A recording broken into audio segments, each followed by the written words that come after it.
Good morning, everybody. I usually do this in the afternoon. I have to check the time then. Good morning, good morning, good morning. It's 11:46 a.m. So just squeezing this into this morning period.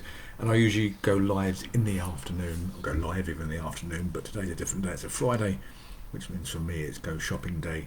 And therefore, my afternoon's usually quite busy in the shops, especially with the queues being what they are.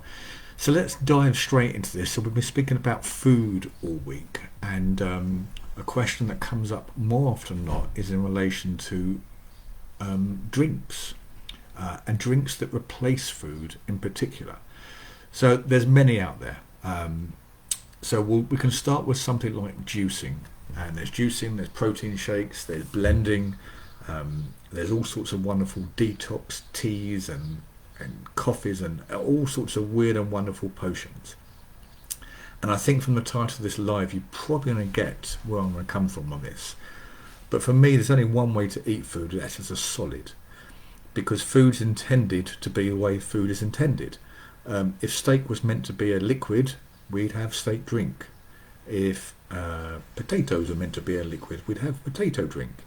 We wouldn't be juicing things just to get them down quicker. So there's lots of things that happen when you juice something. Let's talk about juicing first.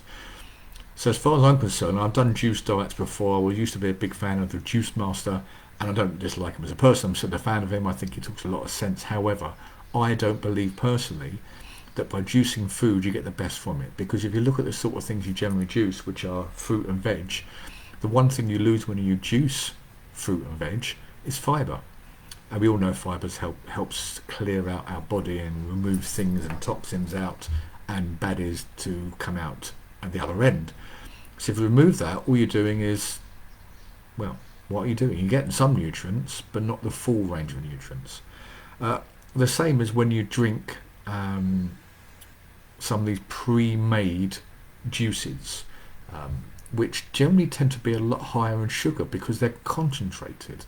They're trying to squeeze in loads of fruit into a bottle of juice, which means it's concentrated, which means it's higher in sugar, albeit good sugars because they're naturally natural sugars. However, you get a lot more sugar in that little jar, little can, little bottle of juice than you would normally just by having an apple or an orange or whatever it is you enjoy. So again, why would you do something that's unnatural? And I always like to throw ourselves back when I think about things like these to how we used to eat. Even when I was born, that's a long time ago. So how our grandparents ate and how our ancestors ate, and they didn't try and take shortcuts with food. They ate food in their natural state, and if they had fats in there, they were generally good fats. They weren't processed because we didn't have processed fats. If they had meat in there, they were in their normal state, and fruit and veg in their normal state, because they didn't have the ability or the knowledge how to speed things up. They weren't in a rush. They didn't need to juice something. They didn't know how to juice something. The science wasn't there, if you like. So rather than speed up, they'd eat it in their natural state. If you look at our grandparents and further back, and you will see generally that as a generation, they weren't as obese as this current generation. And there's a lot of things that come into play, and obviously some of those things are also movement. But when you're playing around with foods and altering the state of a food, it has to be, as far as I'm concerned, detrimental. Which leads nicely into my last thing, and the last thing I want to talk about is proteins. Now, I bang on about how important proteins are part of your diet because it helps with muscle repair, and with bigger muscles and stronger muscles, we're burning more calories at rest, etc., etc. And there is such a thing as a protein drink. And this is probably the one thing I will consume, but only under certain circumstances. So I always get asked by clients, should I be taking protein drinks? And the only time, as far as I'm concerned, you want to take a protein drink is when you can't eat the food itself. If you haven't got time to eat a chicken breast because it's, I don't know, 10 o'clock at night, you've just finished a workout, you want to go to bed, you don't want to cook a chicken breast, you don't want to consume a chicken breast, then yes, a protein shake will come into play there, because it's easy to knock back a protein shake, make sure it's a good quality protein shake with at least 20 grams of protein per serving, and if you go for a low calorie one, even better, so you can roughly get 21, 22 grams of protein for under 100 calories. So that's really good. But that's the only time I'd have it. I sometimes have it as a breakfast option. Again, post-workout, I'm not a big fan of eating food in the morning, but I want to maintain a certain level of protein throughout the day, so I would have a protein shake there. But generally, protein shakes, when I buy protein shake, it lasts way longer than it's supposed to. There will generally be, they'll come in pack sizes of 30 servings. In theory, that means you're having one per day. I don't think I've ever got through a protein shakes pack in less than 30 days.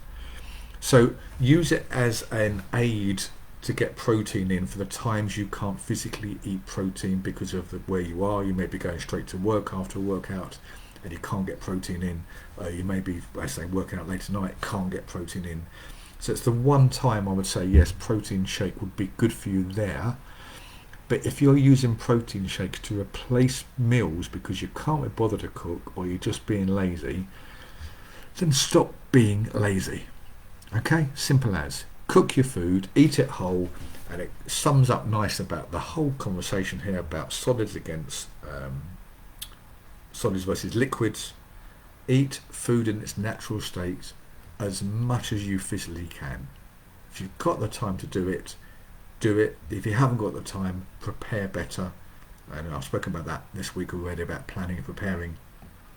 There's only one way to eat food for me, and that's in its natural state, as nature intended. So, hope that has been of some use to you. If you want some more ideas, or especially on protein shakes, if you're not sure which ones to buy, drop me a message. I don't have any allegiance to any protein shakes in particular, any companies, but there's ones I use just because I like them, and I'm happy to share that information with you and point you in the right direction. Have a great Friday, whatever you are doing, guys. But for now, this is Russ Boy, out.